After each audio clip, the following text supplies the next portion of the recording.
4 lectures में हम question number 4 तक कर चुके हैं और अब हम जो क्वेश्चन करेंगे कंसाइनमेंट के वो थोड़े अलग प्रकार के क्वेश्चन होंगे। अलग प्रकार के कैसे होंगे? देखो, अभी तक के जो क्वेश्चन होते थे उसके अंदर ओनर जो था, ओनर ऑफ गुड्स, वो सामान एजेंट को देता था और एजेंट सारा का सारा सामान, ऑल गुड्स, जितना का जितना सामान था सारा का सारा सोल्ड आउट करता था। मतलब अनसोल्ड स्टॉक की कोई भी कैलकुलेशन उसमें नहीं होती थी। लेकिन अब हम सवाल करेंगे तो मान लीजिए 100 यूनिट अगर सेंड करी है तो 80 सोल्ड कर दी है, 20 अनसोल्ड कर दी है। इसका मतलब अब आने वाले क्वेश्चन में हमको अनसोल्ड स्टॉक की वैल्यूएशन भी करनी है। तो आइए इलस्ट्रेशन नंबर 5 पढ़ते हैं और इस क्वेश्चन को सोल्व आउट करते हैं। देखिएगा इलस्ट्रेशन नंबर 5 में श्री ट्रेडर है गुजरात के, तो ये तो हो गई ओनर। 10,000 साड़ी इन्होंने खरीदी है, purchase 10,000 saris at the rate 100 रुपये पर साड़ी। इसका मतलब गुजरात के अंदर 10,000 साड़ियां खरीदी गई है। Okay, out of these 6,000 sari were sent on consignment to Nirmala trader at Kolkata. इसमें से 6,000 साड़ियां हमारे कलकत्ता के एक एजेंट को हमने दे दी है। तो पहला मेरा सवाल, हमको यहाँ पे अकाउंटिंग जो करनी है, जो बुक्स ऑफ अकाउंट्स मेंटेन करने हैं, वो 10,000 साड़ियों के करोगे या 6,000 साड़ियां जो हमने एजेंट को दी है उतनी ही साड़ियों की अकाउंटिंग करके बताओगे इस चैप्टर में? जी हाँ सर, हम जितनी साड़ियां एजेंट को दी हैं उतनी ही साड़ियों की अकाउंटिंग करके यहाँ पे बताएंगे। इसका मतलब देसी भाषा में ऐसे समझ लो कि गुजरात जो वाला जो व्यापार है, गुजरात वाला जो हमारा रनिंग बिजनेस है, उस बिजनेस के अंदर हमने परचेज की 10,000 साड़ियां, तो इसका मतलब बाकी 4,000 साड़ियां तो यहीं पे सोल्ड आउट होंगी और 6,000 साड़ियां चली गई हैं एजेंट के पास। तो हमको यहाँ पे सिर्फ और सिर्फ 6,000 साड़ियों का ही जिक्र करना है। बाकी जो 4,000 साड़ियां हैं उनका रनिंग बिजनेस में सोल्ड आउट होगा, उसके लिए ट्रेडिंग P&L बैलेंस शीट बनेंगे, वो हमको इस चैप्टर में बनाने नहीं है। इसलिए हम सिर्फ और सिर्फ इन 6,000 साड़ियों का ही यहाँ पे जिक्र करेंगे। ओके, उसके बाद आगे चलते हैं। आगे बोलता है कि सेलिंग प्राइस बोला है भैया 120 पे बेचना। 100 रुपए की साड़ी थी, हमने एजेंट को बोला भैया 120 रुपए के ऊपर बेचना है तेरे को। ओके, कंसाइनर ने पेड करे हैं 3,000 रुपए for packing and freight. Consignor मतलब ओनर, इसने 3,000 रुपए पैकिंग और फ्रेट के मतलब पहुंचने से पहले के खर्चे हैं, एजेंट तक सामान पहुंचने से पहले खर्चे, मतलब डायरेक्ट खर्चे हैं। मतलब वैल्यूएशन ऑफ क्लोजिंग स्टॉक जब हम करेंगे तो उसमें ये 3,000 रुपए काम आएंगे। निर्मला ट्रेडर सोल्ड 5,000 साड़ी, 6,000 साड़ियां एजेंट के पास आई थी, इसमें से 5,000 साड़ियां तो सोल्ड आउट कर दी गई हैं 125 एट द रेट 125 के। देखो, हमने बोला था 120 के भाव बेचना, लेकिन एजेंट ने कितने के भाव बेच दिए? 125। बढ़िया काम किया है। तो बढ़िया काम किया तो एजेंट को और ज्यादा कमीशन मिलना चाहिए। देखो क्वेश्चन को पढ़ के, क्वेश्चन बोलता है इनकर्ड 1,000 रुपये सेलिंग एक्सपेंस और 1,000 रुपये के साथ में सेलिंग एक्सपेंसेस पे किए हैं। आगे बोलता है 5 लाख रुपए रेमिट कर दिए हैं, गुजरात वाले भाई साहब ने सोल्ड करके 5 लाख रुपए दे दिए गए हैं। आगे बोलता है कमीशन मिलेगा ना, वो 5% तो टोटल सेल का है, जितनी भी सेल करी है उसका 5% commission, plus a further commission भी मिलेगा 25% on surplus price realised over 120 रुपया पर साड़ी।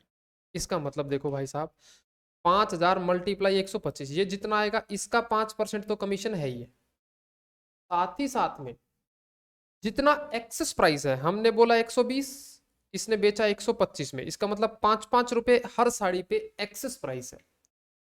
तो हम इस एक्सेस प्राइस का कितना परसेंट देंगे? 25%। ये कैलकुलेशन देखेंगे। आगे बोलता है 3,000 साड़ी सोल्ड एट गुजरात, जो गुजरात में 10,000 साड़ियां खरीदी थी, इसमें से 6 इधर दे दी थी, 4,000 जो बच गई थी उसमें से 3,000 गुजरात में ही बेच दी गई है। मेरे को बताओ, जो सामान गुजरात में ही बिका है क्या हम उसकी अकाउंटिंग करेंगे? तो इस लाइन का यहाँ पे कोई मतलब नहीं है। Owing in fall in market price, the value of stock in hand to be reduced by 5%। आपको 2 अकाउंट बनाने हैं। आइए मेरे साथ शुरू हो जाइए अकाउंट बनाने के लिए। लिखिएगा अकाउंट बनाते समय सबसे पहले in books of Shri Trader, in books of Shri Trader लिखिए, in books of Shri trader.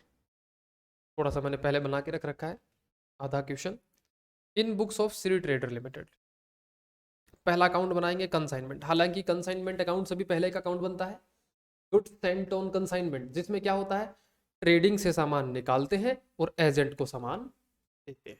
ये काम goods sent on consignment account, जो इससे पिछले वाले क्वेश्चन में भी हमने बनाया था, लेकिन क्योंकि क्वेश्चन ने वो अकाउंट बनाने के लिए बोला नहीं है, इसलिए हम बना नहीं रहे। सबसे पहले हमने क्या किया, 6,000 साड़ियाँ 100 रुपए की एक थी, 6 लाख रुपए की एंट्री डाल दी। फिर 3,000 रुपए के खर्चे ओनर साहब ने करे हैं खुद, वो डाल दिए। टू निर्मला, उसका जो कमीशन आएगा उसका वर्किंग नोट बनाएंगे हम। टू निर्मला, निर्मला ने 1,000 रुपए का सेलिंग एक्सपेंस किया है, वो लिख दिया हमने। बाई साइड में निर्मला अकाउंट लिखा सेल, 5,000 साड़ियाँ बेची हैं 125 के आधार पे, और क्लोजिंग स्टॉक का हम बनाएंगे वर्किंग नोट। क्लोजिंग स्टॉक का बनाएंगे वर्किंग नोट, और निर्मला अकाउंट में ये बातें पोस्ट कर दो। कंसाइनमेंट में जो यहाँ वाला था ये 625 इधर आ जाएगा। बैंक 5 लाख रुपए निर्मला ने हमारे गुजरात वाले को दिए हैं, तो bank account debit to Nirmala, और कंसाइनमेंट का कमीशन का वर्किंग नोट, और ये 1,000 रुपए। जल्दी से पहले अपनी कॉपी में ये वाला फॉर्मेट लिख लो, वर्किंग नोट बनाना मेरे साथ शुरू करना। जल्दी से लिखिएगा अपनी कॉपी के अंदर।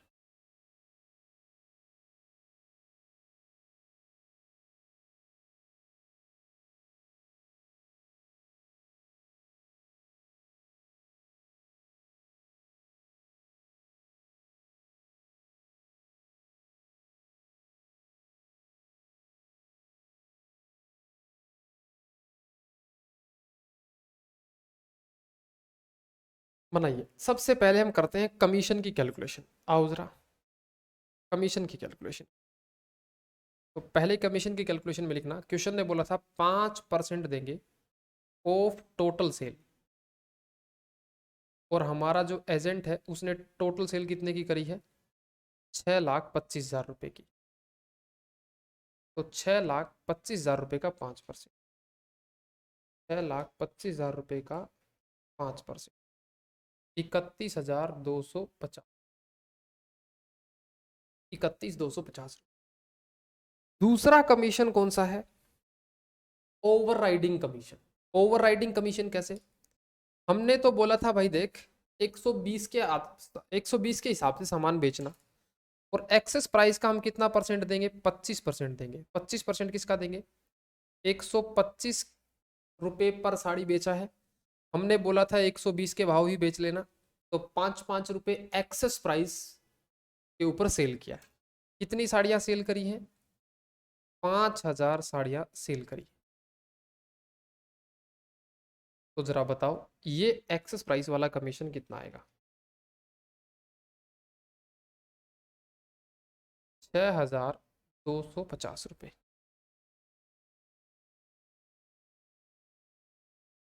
6,250।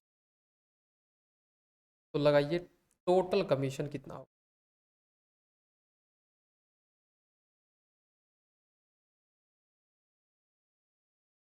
टोटल कमीशन 31,250 जोड़ दीजिए, 33,500 रुपये टोटल कमीशन। तो जैसे ही टोटल कमीशन आ जाए, वर्किंग नोट वाली जगह लिख दो 37,500 इधर, और ये 37,500 इधर। लो जी, यहां तक लिखिए। अब लास्ट कैलकुलेशन बच गई हमारी, क्लोजिंग स्टॉक की वैल्यूएशन। जैसे ही ये कैलकुलेशन हो जाएगी, उसके बाद तो काम पूरा हो ही जाएगा। लिखो यहां तक एक बार।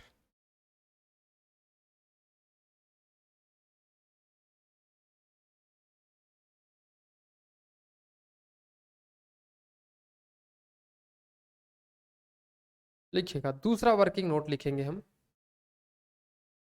Working note calculation of commission,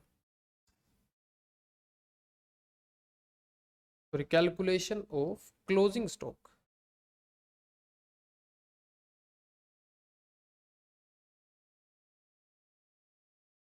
सबसे पहले इसमें लिखिएगा क्वांटिटी सेंट 6,000 साड़ी, इसके अंदर से 5,000 साड़ी तो सोल्ड कर दी गई है, इसका मतलब 1,000 साड़ी है वो अनसोल्ड बची हुई है। हमको इसी अनसोल्ड साड़ी का वैल्यूएशन करना कि ये 1,000 जो साड़ियां बची हुई हैं ये कितने रुपए की बची हुई है। आइए जरा देखते हैं, लिखिएगा यहाँ पे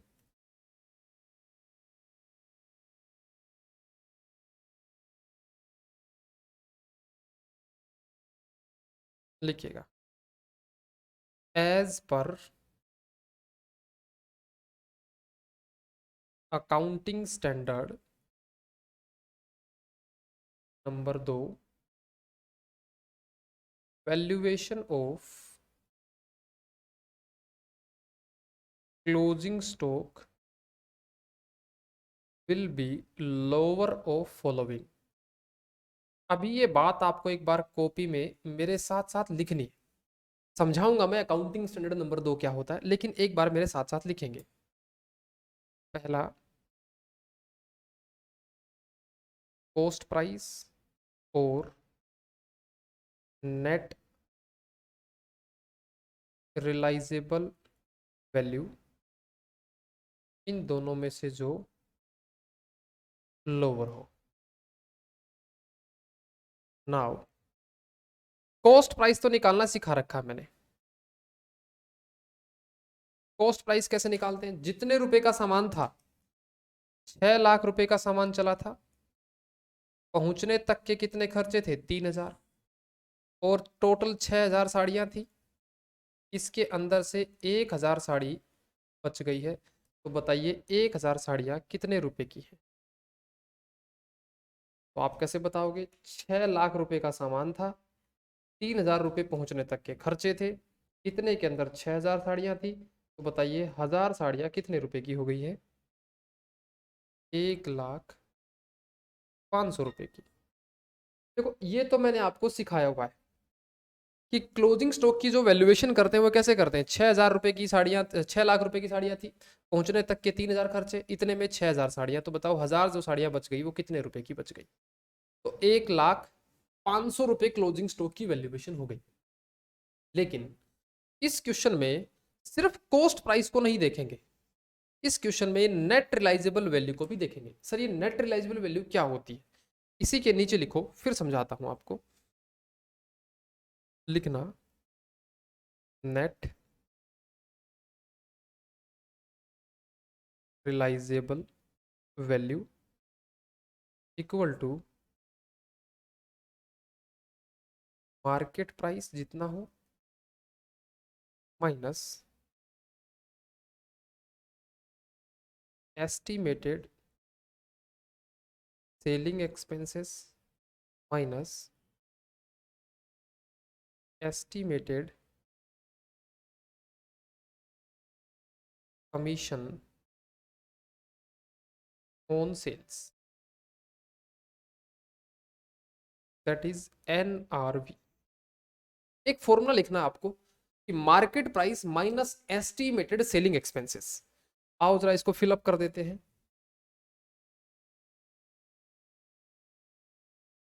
यहां लिखना, मार्केट प्राइस, 1,000 साड़ियां हैं, एक साड़ी, क्वेश्चन ने बोला है कि 5% हमारी मार्केट वैल्यू क्या है, गिर गई है। देखो क्वेश्चन को एक बार पढ़िए, थोड़ा यूनिक प्रकार का क्वेश्चन है। देखियो एक बार क्वेश्चन को पढ़ते हैं। देखो बोलता है question, owing in fall in market price, कि भैया मार्केट में प्राइसेस हैं वो सामान की गिर गई है। वैल्यू ऑफ स्टॉक जो है in hand to be reduced by 5%। जो भी सामान जितने रुपए का भी है वो 5% से क्या हो गया है, कम हो गया। इसका मतलब एक साड़ी जो 100 रुपए की थी, अगर आज वो मार्केट में लेने जाओ तो आज वो 95 रुपए की है, 5% कम हो गई है। तो ये मार्केट प्राइस अगर क्वेश्चन में दी हुई होती है ना, तो अकाउंटिंग स्टैंडर्ड नंबर 2 का एक रूल लगता है। अकाउंटिंग स्टैंडर्ड नंबर 2 एक आपका पूरा का पूरा अकाउंटिंग स्टैंडर्ड है, जिसमें ये बताया गया है कि वैल्यूएशन ऑफ क्लोजिंग स्टॉक कैसे की जाती है। उसी के अंदर एक फॉर्मूला है कि कॉस्ट या NRV which ever is lower. हमको यहाँ पे एक बार एनआरवी निकालना सीख लेते हैं हम, कि एनआरवी निकलती कैसी, फिर कंपेयर करके जो कम आएगा उसी पे अपना आंसर हम देंगे। आओ जरा, तो 1,000 साड़ियां हैं, 100 रुपए की एक साड़ी थी, लेकिन मार्केट में 5% इनकी वैल्यू क्या हो गई, कम हो गई। तो जरा 1,000 साड़ियां 100 रुपए की थी, लेकिन 5% से इनकी वैल्यू कम हो गई। इसका मतलब 95,000 रुपए की मार्केट में ये आज मिल सकती है। लेकिन जब इनको अपन मार्केट में बेचने जाएंगे, जब ये स्टॉक 1,000 वाला जब मार्केट में हम बेचने जाएंगे, तो हमारे कुछ एक्सपेंसेस भी होंगे, एक्सपेंसेस ऑन सेल। अभी तो कुछ है नहीं एस्टिमेटेड फ्यूचर वाले, लेकिन जब हम इसको बेचेंगे तो एजेंट को कमीशन तो देंगे ना, कमीशन ऑफ एजेंट फ्यूचर में देंगे, ध्यान रखना, अभी नहीं दिया है, फ्यूचर में देंगे। कितना देंगे भैया? जितनी सेल होती है उसका 5% देते हैं। 94,000 का 5%, 4,750 रुपये। तो इस सामान को बेच के फ्यूचर में हमारे पास कितने रुपए जेब में आ जाएंगे? 90,250। ब्रैकेट में लिखना, विदाउट कंसिडरिंग डायरेक्ट एक्सपेंसेस। लो जी, विदाउट कंसिडरिंग डायरेक्ट एक्सपेंसेस। तो देखो अब समझते हैं। अब देखो इस दोनों में से लोअर कौन है? लोअर है 90,250।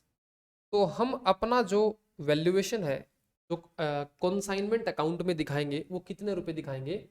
90,250 रुपये। अब ये लिख तो लिया है हमने, लेकिन हमारे समझ में ढंग से नहीं आया। इसी को समझाने के लिए एक छोटी सी कहानी सुननी पड़ेगी आपको मेरी, एक छोटी सी कहानी सुननी पड़ेगी, उससे मैं इस बात को कनेक्ट करूंगा, फिर आपको इसी इसी कंसेप्ट के ऊपर दोबारा लेके आऊंगा। आओ जरा एक छोटी सी कहानी सुनो मेरे साथ।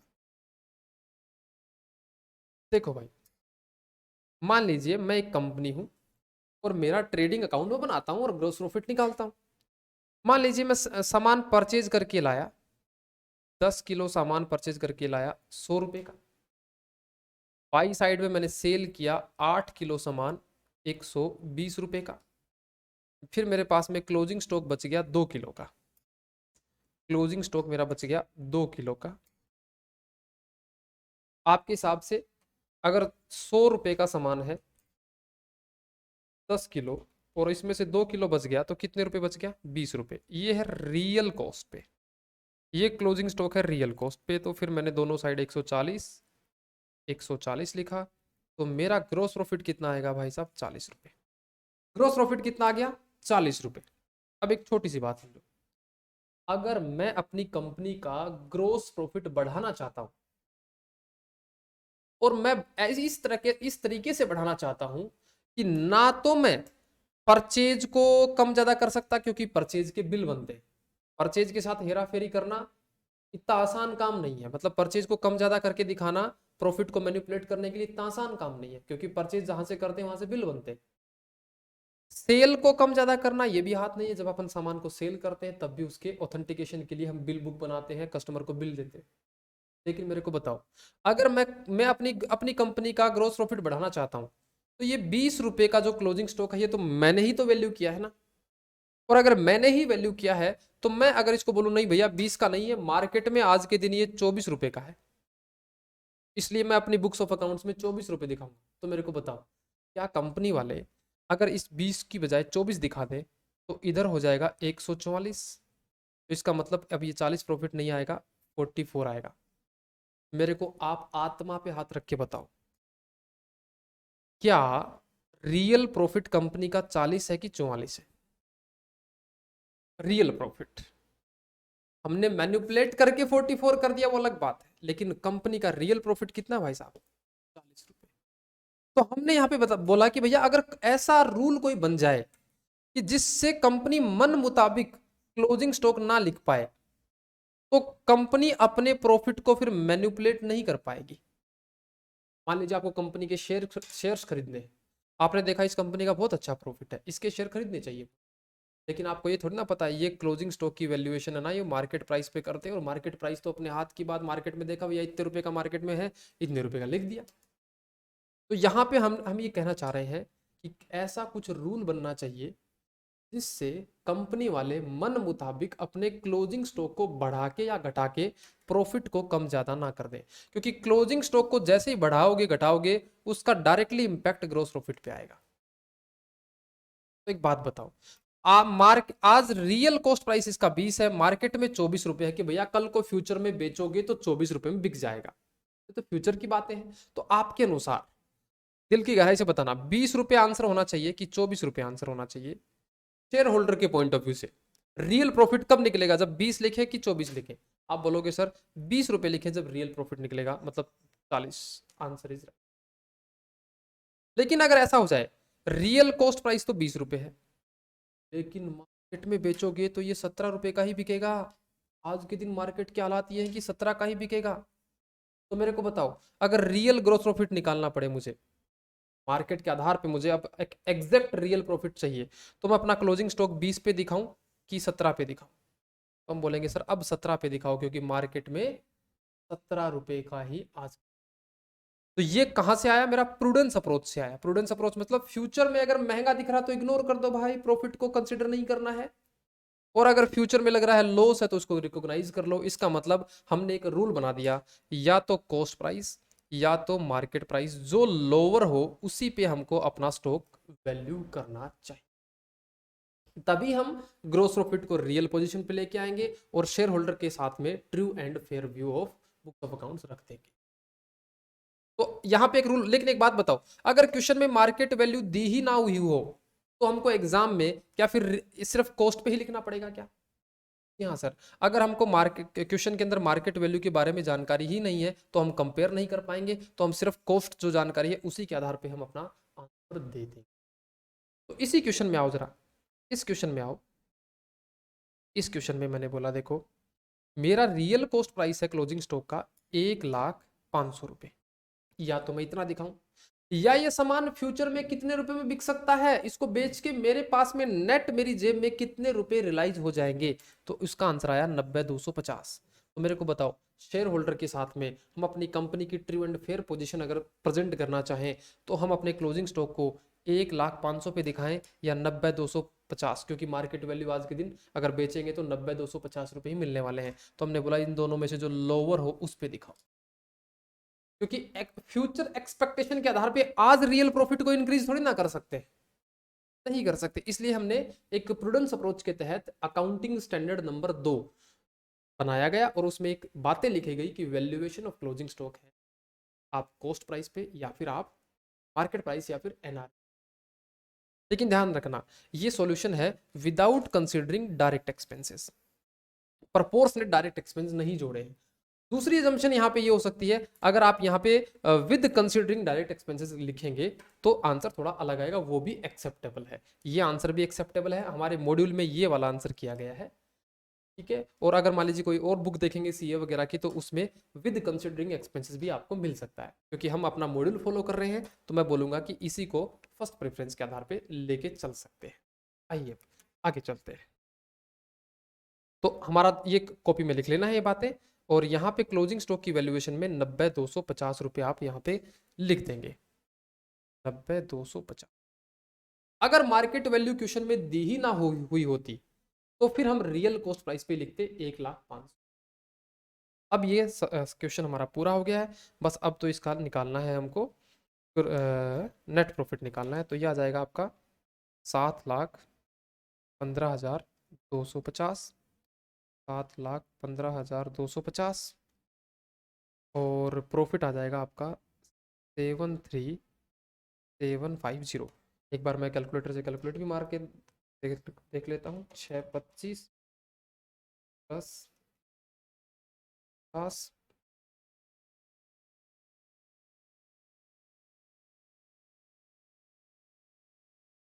3,500, 73,750। वेरी गुड, ये प्रॉफिट आ गया। अब लास्ट अकाउंट का इसका और करना है, तो ये आ गया 6,35,000। अब देखो क्या क्वेश्चन ने मुझे फाइनल सेटलमेंट के बारे में कुछ बोला है कि नहीं बोला। आओ क्वेश्चन को पढ़ते हैं और क्वेश्चन को पढ़ के देखते हैं क्या फाइनल सेटलमेंट के बारे में कुछ भी बोला है क्या, कि फाइनल सेटलमेंट हो गया। नहीं, क्वेश्चन ने बोला 5,00,000 रुपए दिए हैं और उसके अलावा क्वेश्चन ने कुछ नहीं बोला है कि फाइनल सेटलमेंट हुआ है कि नहीं हुआ। अब यहाँ पे मेरे पास में दो बातें। पहला क्या, देखो ऑल क्वांटिटी सोल्ड हो गई क्या, सारी क्वांटिटी सोल्ड हो गई? नहीं, इसका मतलब पेंडिंग चल रहा है, तो हमको बैलेंस कैरेट डाउन लिखना चाहिए। और अगर सारी की सारी क्वांटिटी सोल्ड हो जाती तो हम ये अज्यूम करते क्वेश्चन में कि फाइनल सेटलमेंट हो गया है। तो इस क्वेश्चन में क्योंकि अनसोल्ड स्टॉक का अभी अनसोल्ड स्टॉक पड़ा हुआ है तो हम यहाँ पे लिखेंगे बाई बैलेंस कैरेट डाउन। अभी हिसाब किताब चलेगा। तो 6,25,000 माइनस 5,00,000 का पेमेंट कर दिया है, 37,500 इसका कमीशन था, 1,000 रुपये इसके खर्चे थे। तो तो ये आ जाएगा 86,500, 6,35,000। तो जनाब ये आपका पूरा का पूरा हो गया है क्वेश्चन। लो जी, ये सॉल्यूशन है आपका पूरा का पूरा। इस सॉल्यूशन को अच्छे से नोट कर लो। आने वाले क्वेश्चन में क्लोजिंग स्टॉक में सिर्फ कॉस्ट प्राइस ही चलेगा भाई, क्योंकि आने वाले क्वेश्चन में मार्केट प्राइस नहीं दिया हुआ होगा, और मार्केट प्राइस अगर नहीं होगा फिर हम अपनी जो वैल्यूएशन है वो कॉस्ट प्राइस पे ही। ओके सर, थोड़ा मुश्किल क्वेश्चन जरूर था, लेकिन थोड़ा दिमाग लगाएंगे तो समझ जाएंगे।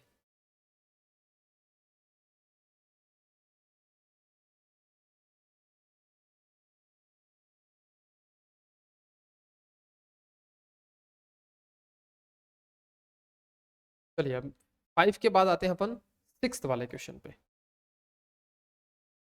सिक्स्थ वाले क्वेश्चन, अब सिक्स्थ वाले क्वेश्चन में हमारे जो एक कंसेप्ट हम मैंने छोड़ा था, इनवॉइस प्राइस मेथड, उस मेथड के यहाँ पे क्वेश्चन होंगे। तो चलिए एक नोट लिखिए इलस्ट्रेशन नंबर 6 से पहले इनवॉइस प्राइस मेथड के बारे में, फिर हम इस क्वेश्चन को करने वाले हैं। आइए, एक कॉपी में आपको नोट लिखना है मेरे साथ साथ।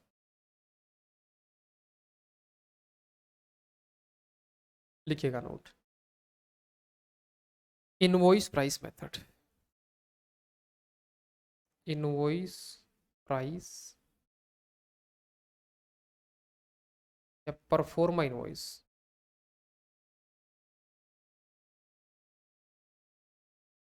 Proforma invoice.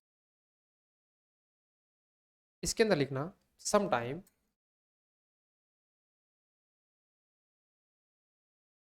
Owner of goods, owner of goods does not want to disclose real cost price of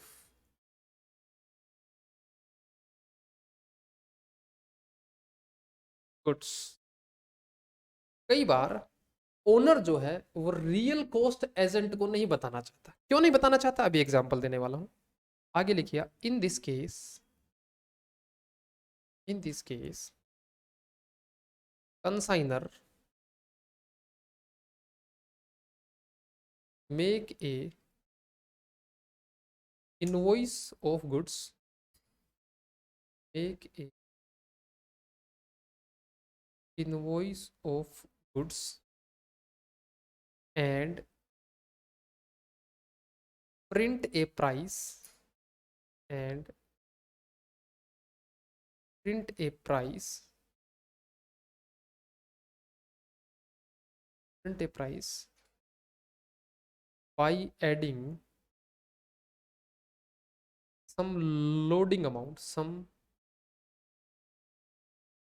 loading amount। नीचे लिखना invoice price equal to cost price plus loading. एक फॉर्मूला लिखो, आगे लिखिएगा।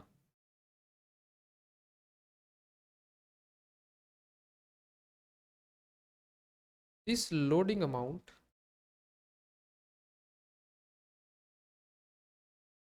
is calculated on the basis of पहला cost price, दूसरा invoice price. पहले मेरी बात को समझेंगे, ये नोट लिख लो, फिर मेरी बात को थोड़ा समझेंगे। देखो भाई साहब,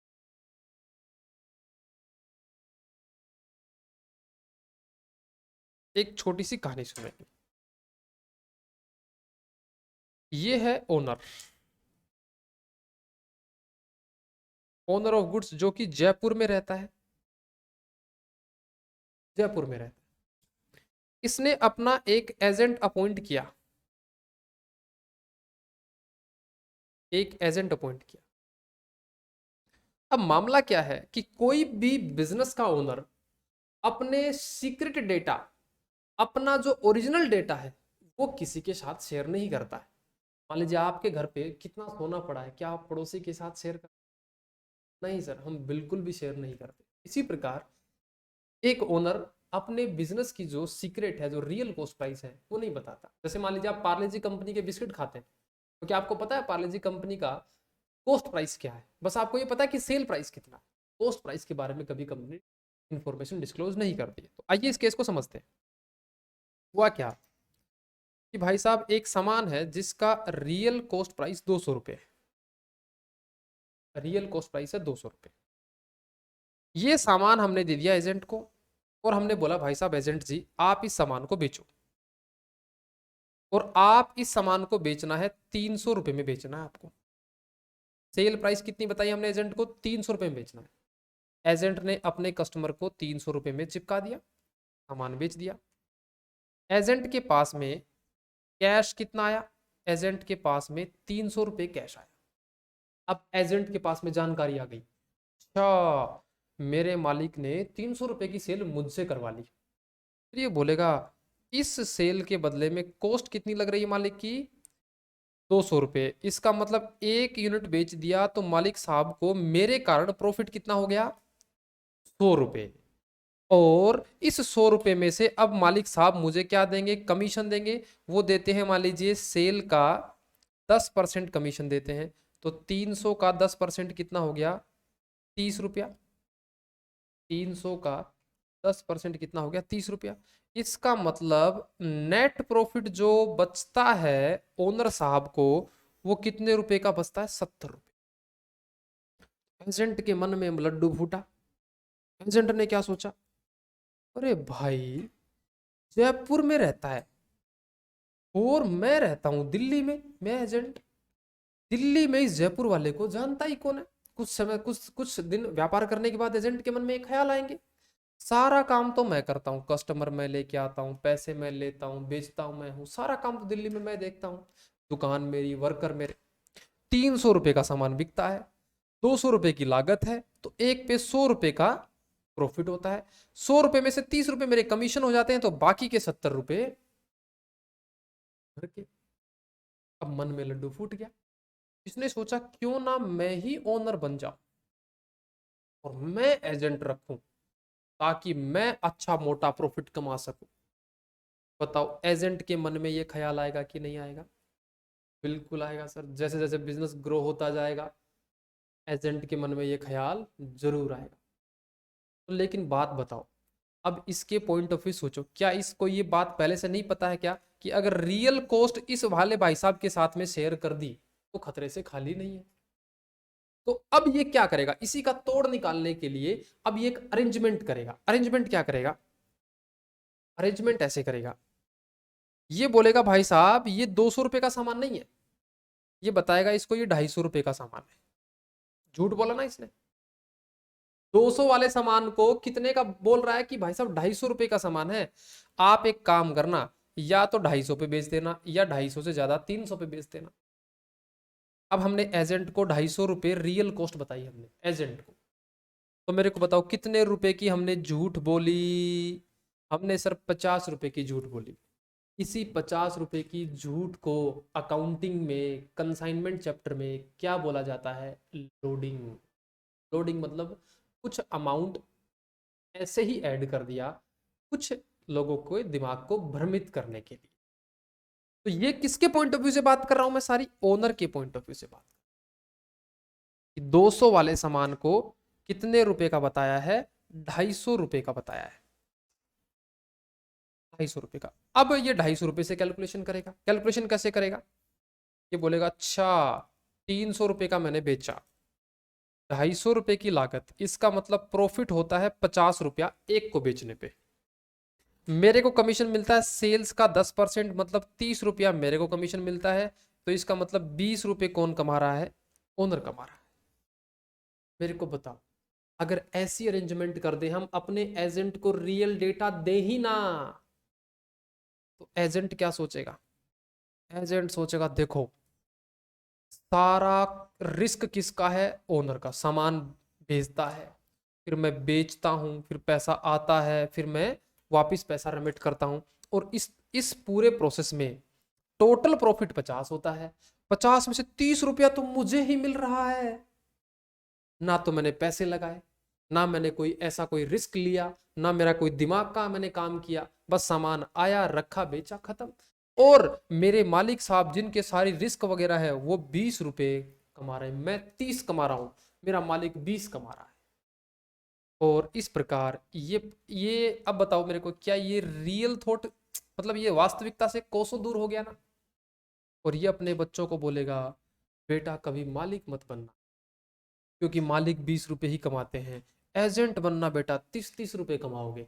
मेरे को बताओ, क्या इसके मन में जो लड्डू फूट रहे हैं, क्या ये मन में लड्डू फूटते रहने दे क्या इसके? जी हाँ सर, अगर ऐसी इंफॉर्मेशन दे दें, गलत इंफॉर्मेशन दे दें, तो ये गलत कंक्लूजन पे ही रहेगा। और इस प्रकार ये हमारा ताउमर एजेंट बनाएगा, हमारा बिजनेस ऐसे ही ग्रो होता रहे। ये कहानी है इनवॉइस प्राइस मेथड की। लेकिन एक बात बताओ, क्या हर एजेंट को इनवॉइस प्राइस मेथड पे भेजेंगे? क्या जरूरी नहीं है। ये डिपेंड करता है आपका बिजनेस का मॉडल कैसा है, आप एजेंट को कैसे ट्रीट कर रहे हैं, उसके आधार पे चीजें डिपेंड करती है। लेकिन हम एग्जाम पॉइंट ऑफ व्यू से पढ़ रहे हैं यहाँ, तो एग्जाम पॉइंट ऑफ व्यू से दो तरह के सवाल होंगे। या तो हम उसको बता देंगे 200 रुपए का सामान है, या हम उसको बताएंगे 250 रुपए का सामान है। 200 रुपए का सामान बताया है तो इसको अपन एग्जाम पॉइंट ऑफ व्यू से बोलेंगे कॉस्ट प्राइस मेथड वाला सवाल है। और अगर हमने उसको 250 रुपए बताया है तो हम बोलेंगे ये इनवॉइस प्राइस मेथड वाला सवाल है।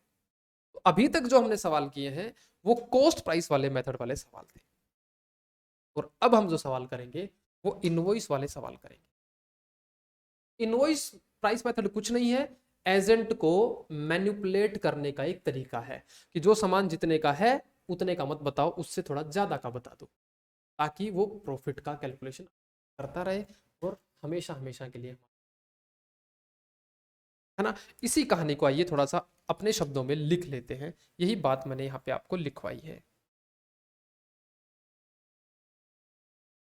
आओ जरा, यही बात मैंने लिखवाई, देखो। Sometime owner of goods does not want to disclose real cost price of goods, real cost price show नहीं करना चाहता। इस केस में क्या करता है कंसाइनर, क्या करता है, एक इनवॉइस प्राइस बनाता है जिसमें कुछ अमाउंट ऐड कर देता है, जिसको हम इस चैप्टर में लोडिंग का नाम दिया, मतलब वो झूठा अमाउंट जो होता है उसको हमने लोडिंग का अमाउंट दिया। तो इनवॉइस प्राइस कैसे बनता है, कॉस्ट प्राइस प्लस लोड। और ये लोडिंग का अमाउंट कैलकुलेट किया जा सकता है परसेंटेज ऑफ कॉस्ट प्राइस या परसेंटेज ऑफ। नेक्स्ट पॉइंट लिखना है इसी में, एजेंट में सोल्ड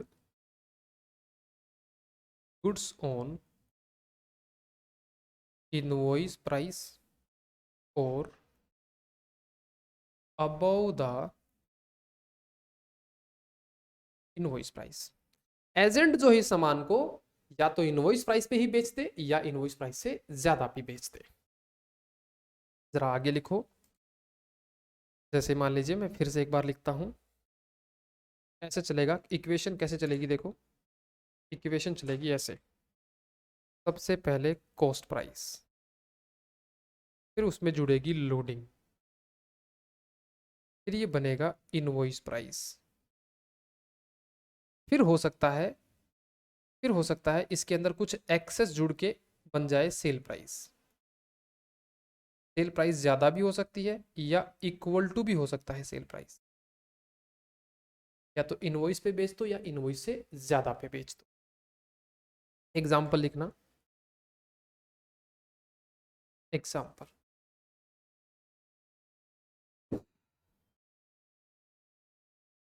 लिखना, goods sent cost price equal to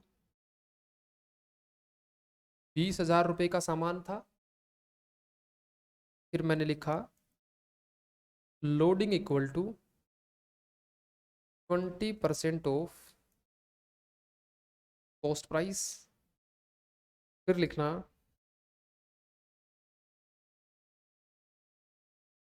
direct expenses, direct expenses equal to ₹2,000, फिर लिखना 3/4 of goods sold by agent at 3/4 of the goods sold by agent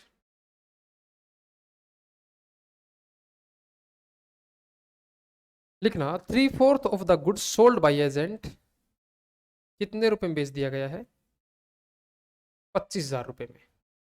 नीचे लिखना कमीशन इक्वल टू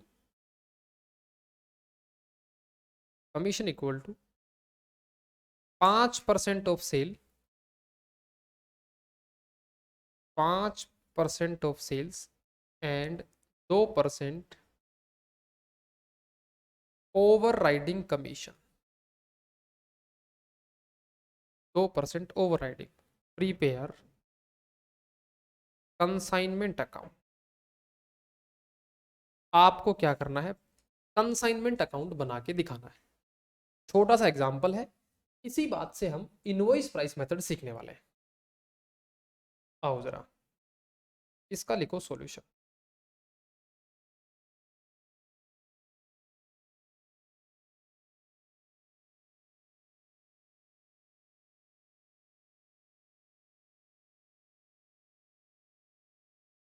लिखिएगा सॉल्यूशन।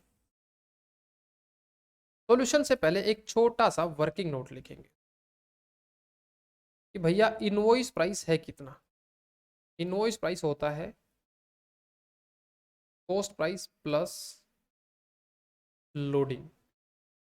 तो कॉस्ट प्राइस तो सामान है 20,000 और लोडिंग देखो किसका 20% है? कॉस्ट का 20% है। तो इसका मतलब इसी का 20% आप इधर ऐड कर दो, जो कि कितने होगा 4।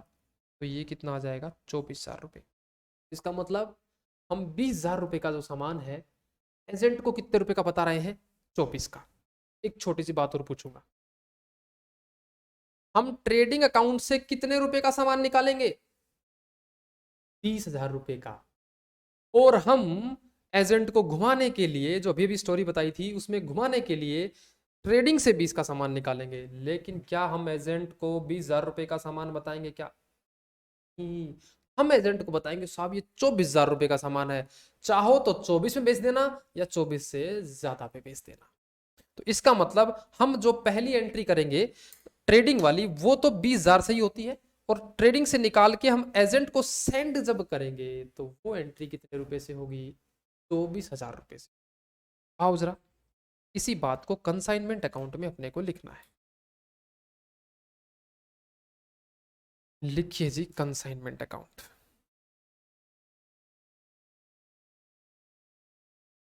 कंसाइनमेंट सबसे पहले यहां लिखना to goods sent on consignment. हम एजेंट को यहां बोलेंगे भाई साहब 24,000 रुपये का सामान है, और बाई चांस एजेंट हमारी बुक्स ऑफ अकाउंट्स कभी देख भी ले तो उसको भी कितना दिखा मिलेगा? 24। और वो सोचेगा हाँ रियल में ही 24 का है, और आप मंद मंद मुस्कुराना अंदर ही अंदर कि बेटा तेरे साथ हमने गेम खेल दिया है, 20 वाला सामान तेरे को 24 और एंट्री भी हमने 24 की डाल। Okay sir. उसके बाद खर्चे हुए तो टू कैश हमने खर्चे करे, 2,000 रुपये के खर्चे हो गए। फिर हम एजेंट को कमीशन देंगे तो टू एजेंट, एजेंट को हम कमीशन देंगे तो इसका वर्किंग नोट बना के लाएंगे। और बाई साइड में एजेंट हमारा सामान को सेल करेगा, तो एजेंट ने सेल करा है सामान। सेल कितने रुपए में करा है? 25,000 रुपये में करा है, लेकिन सारा सामान नहीं बेचा है, और कुछ सामान हमारा क्या बच गया है? क्लोजिंग स्टॉक का भी हम वर्किंग नोट बनाएंगे। और जैसे ही ये वर्किंग नोट पूरे हो जाएंगे हमारा यहाँ क्या आ जाएगा? To profit and loss account, दोनों साइड का जोड़ बराबर आ जाएगा। लो बस ये दो वर्किंग नोट बनाने सीखने हैं, बाकी हमारा काम लगभग लगभग हो गया है। तो जल्दी से जो भी मैंने लिखा है स्क्रीन के ऊपर ये सारा का सारा आप जल्दी से कॉपी करिए, फिर आगे चलते हैं।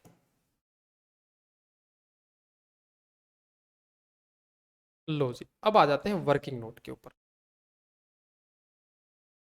लिखो जी बच्चा party working note. Working note में लिखना, देखो बीच के अंदर लिखना 24,000 रुपये, और आगे लिख देना इनवॉइस प्राइस।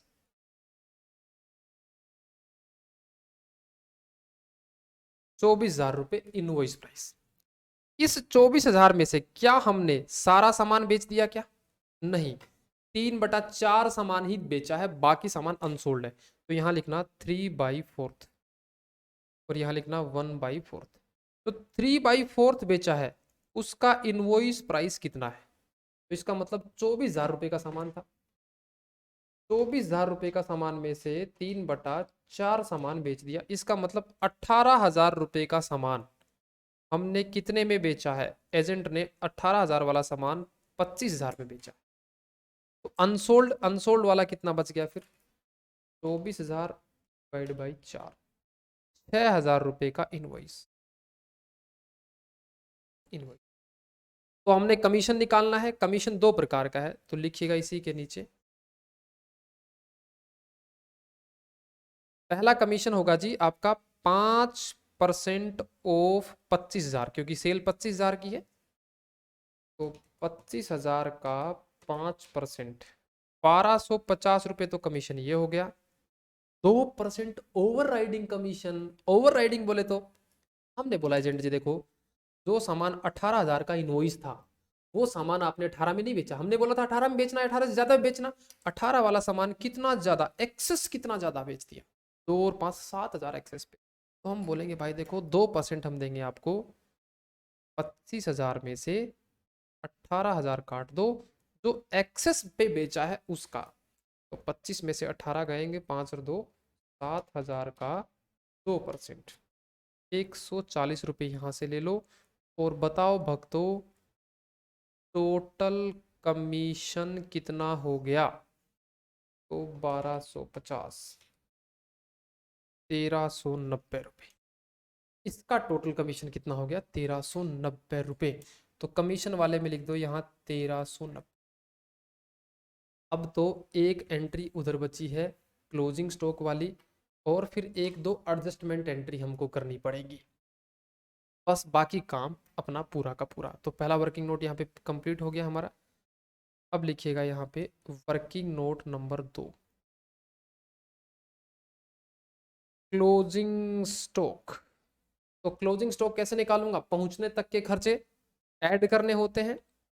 तो देखो जनाब, 24,000 रुपये इनवॉइस प्राइस, पहुंचने तक के खर्चे 2,000, इतने में 4 यूनिट्स हमने दी थी और 1 यूनिट अभी बची हुई है। 3/4 बिक गया, मतलब 3/4 सामान बेच दिया, इसका मतलब 4 सामान में से 3 तो सोल्ड हो गया है, 1 अनसोल्ड है। ठीक, 4 यूनिट हो गई।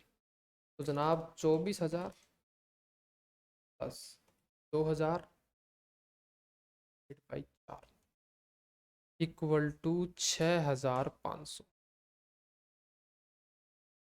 तो ये कितना आ गया हमारा? 6,500। तो यहाँ क्लोजिंग स्टॉक पे लिख देना 6,500। अब ध्यान से रुको और सोचो, हमने एजेंट को दिखाने के लिए ये सारा काम कर दिया, कंसाइनमेंट अकाउंट ये सारा काम कर दिया। लेकिन सोचो अगर इसी डिजिट से, ये 24 और ये 6,500 की डिजिट से अगर तुम प्रॉफिट निकालोगे, तो क्या तुम्हारा रियल प्रॉफिट आएगा क्या? नहीं सर नहीं, क्योंकि हमने 20 वाले सामान को कितने रुपए लिखा हुआ है? 24। इसका मतलब 4,000 रुपए की झूठ बोली हुई है। तो क्या मैं 4,000 रुपए की इस झूठ को कैंसिल करने के लिए बाई साइड में एक रिवर्स एंट्री डाल दूं, और रिवर्स एंट्री का नाम भी goods sent on consignment account, 4,000 रुपये रिवर्स डाल दूं, तो मेरे को बताओ 24,000 इधर और 4,000 इधर, क्या आपस में कट होके क्या रियल में 20 ही बच जाएगा क्या? जी हाँ सर, 20 ही बच जाएगा। लेकिन मैंने बोला ये ताम झाम करते क्यों हैं अपन? इधर 24 क्यों लिखते हैं, इधर 4 क्यों लिखते हैं? एजेंट को पागल बनाने के। एजेंट अगर देखेगा तो ऐसे सोचेगा, अच्छा 24 लिखा है इधर, इधर लिखा है 4, उसके समझ में नहीं आएगा। हम ये मानते हैं कि एजेंट इतना पढ़ा लिखा नहीं है, उसकी सीएमए फाउंडेशन नहीं की हुई है, ऐसा मानते हैं हमारे एग्जाम पॉइंट ऑफ व्यू। तो ये एक घुमाने की एंट्री है, पहले 24 का लिखा, फिर 4 से रिवर्स एंट्री डाल दी, मामला उधर ही आ गया, रियल प्रॉफिट उतना ही आएगा। लेकिन एक बात और सुनो। क्या सर? मेरे को बताओ, ये 6,500 जो लिखे हैं तुमने, ये 6,500 में भी तो वो झूठ, वो जो बोली थी लोडिंग का इम्पैक्ट आ रहा है कि नहीं आ रहा? देखो, ये 24 मतलब यहाँ वैल्यूएशन 24 लिख के नहीं होनी चाहिए थी, यहाँ वैल्यूएशन 20 लिख के होनी चाहिए। इसका मतलब इनवॉइस प्राइस मेथड में हमको दो एडजस्टमेंट करनी पड़ती है।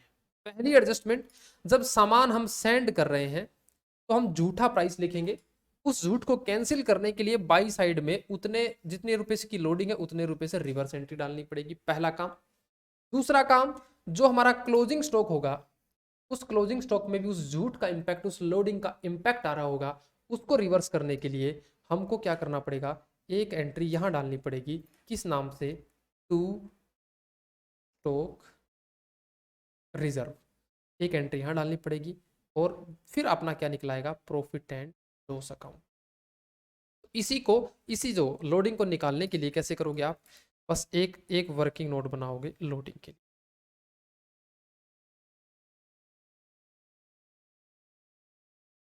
यहां लिख देना पर्टिकुलर्स, यहां लिख देना यूनिट्स और यहां लिख देना loading.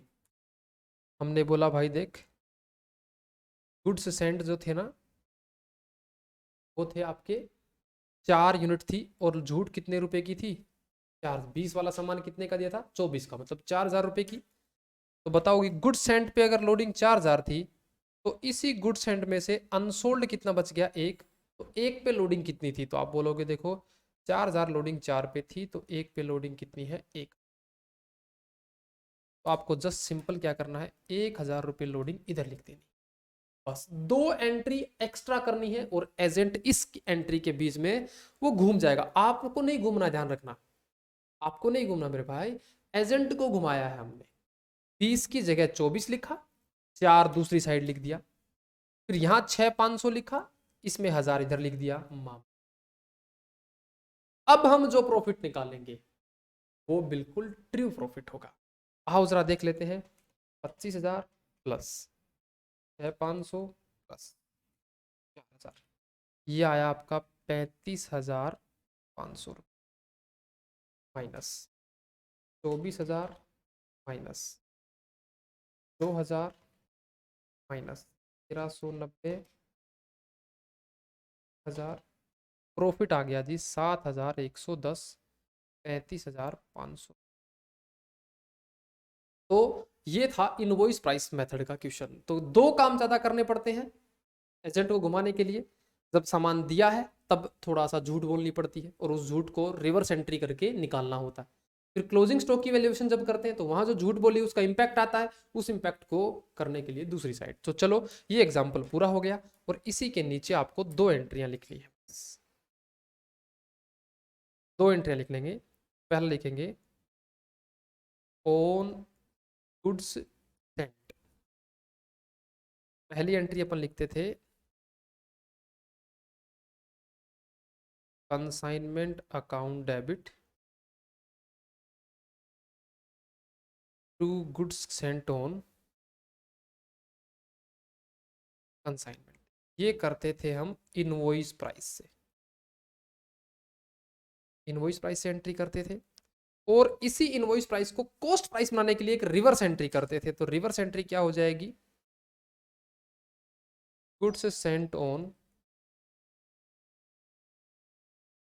Consignment account debit to consignment account, ये हो जाएगी लोडिंग। और थर्ड एंट्री जो होती है वो क्लोजिंग स्टॉक की होती है, तो closing stock account debit to consignment account, यहाँ उसकी वैल्यू लिख देते हैं। और फोर्थ एंट्री में इसका स्टॉक रिजर्व कर देते हैं, consignment account debit to stock reserve loading और लोडिंग। तो ये चार एंट्रियां ध्यान रखनी है, चार क्या, दो ही तो एक्स्ट्रा हुई, दो ही एंट्रियां एक्स्ट्रा हुई, दूसरी और चौथी, बाकी तो अपन कॉस्ट प्राइस वाले में भी करते ही थे।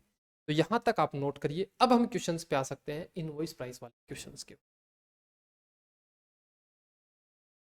चलो जरा हम लिखो यहां तक, फिर अपन नेक्स्ट क्लास में देखेंगे आपके दोनों वाले क्वेश्चंस।